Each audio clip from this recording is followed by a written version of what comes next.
Squid Game is Netflix's latest worldwide hit series, and the fact that a Korean series could be so widely successful may seem rather surprising on the face of it, but after seeing the work and dedication that has gone into making it, it really doesn't. Director Hwang Dong-hyuk began writing back in 2008, and after years of writing and then being turned down by various Korean production groups, Netflix took an interest, and the production began in 2020, initially under the title of Round 6. The majority of work, time, and money spent on the set creation was because the sets were incredibly important to the story, the aesthetic, and the atmosphere of the series. Their design had to fall somewhere between fantasy and reality, they had to be childish and innocent, and yet sinister and unnerving. They had to portray the Squid Game show aesthetic and hint at, but not reveal, its hidden agenda.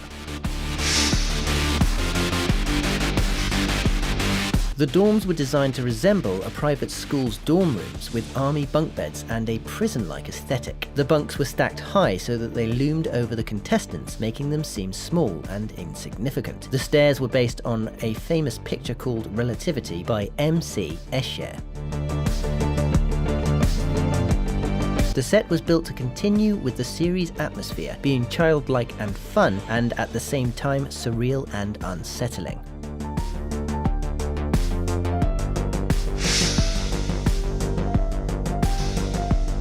Red Light Green Light was chosen to be the first game because its childlike simplicity would create a greater shock once the contestants realized what was really at stake. The Red Light Green Light game was originally played by children in the 1970s and 80s, and so the robot doll they built for the set was modified on Young-hee, a character that appeared on the cover of Korean textbooks of that era. The set itself was designed to look like a barren play area and then surrounded by blue screens so that backdrops could be completed in post.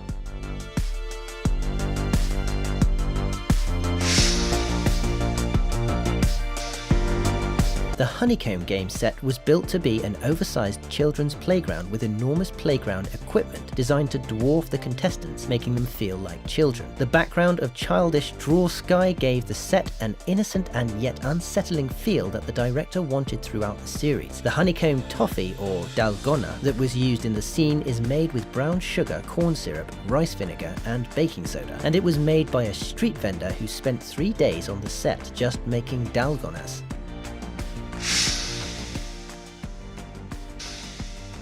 The tug-of-war set was actually built on the ground, and only the tug-of-war platform was suspended in the air. This was done to be able to film the scenes where contestants fell, but also to create a fear of falling within the actors themselves. The set extensions which gave the platforms their extra daunting height were created digitally in post. Once again, like the previous sets, this set was designed to portray an innocent child's game juxtaposed with a life and death scenario.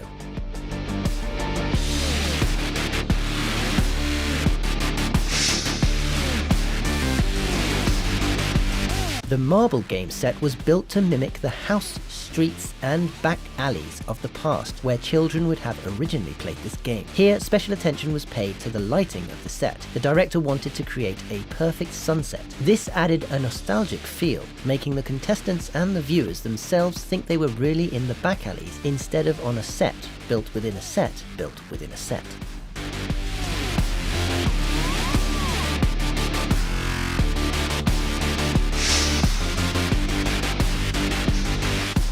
The scariest set for the actors was actually one of the simplest to build. The glass bridge was built 5 feet off the ground, and the team actually used tempered glass for the bridge itself. The height of the set and the worry that the glass might break was enough to create a natural fear within the actors themselves. This produced a rigidity and uncertainty in their movements that would have not been present had they built the set differently or used CGI.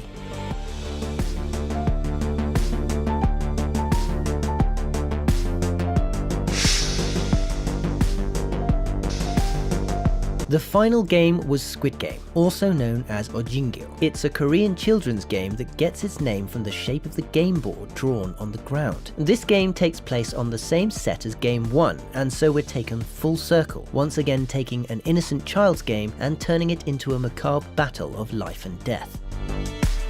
The key to series success isn't just the story itself, it's that the costumes, VFX, lighting and sets are all married perfectly to the storyline to portray a world where children's games are no longer fun to play, where our humanity battles our instinct to survive, and where contestants, who thought they were fighting for financial gain, find they're really fighting for their lives, and being the best and reaching the end may not necessarily be a win.